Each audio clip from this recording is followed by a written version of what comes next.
ইবনু আব্বাস রাদিয়াল্লাহু আনহু থেকে বর্ণিত। ইবনু আব্বাস রাদিয়াল্লাহু আনহু বলেন, মুয়াজ রাদিয়াল্লাহু আনহু বলেছেন, রাসূলুল্লাহ সাল্লাল্লাহু আলাইহি ওয়াসাল্লাম আমাকে ইয়ামেনের প্রশাসক নিযুক্ত করে পাঠালেন। রাসূলুল্লাহ সাল্লাল্লাহু আলাইহি ওয়াসাল্লাম বললেন, তুমি আহলে কিতাব সম্প্রদায়ের কাছে যাচ্ছ, তাদের সাথে সাক্ষাৎ হলে এ কথার আহ্বান জানাবে যে আল্লাহ ছাড়া কোনো ইলাহ নেই এবং আমি আল্লাহর রাসূল।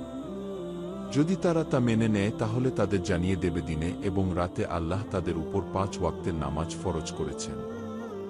যদি তারা তা মেনে নেয় তাহলে তাদের জানিয়ে দেবে যে আল্লাহ তাদের উপর যাকাত ফরজ করেছেন।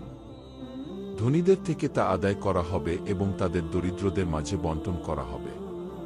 তারা এ কথাটি মেনে নিলে সাবধান, যাকাত হিসেবে তুমি তাদের থেকে বাছাই করে উত্তমগুলো নিবে না।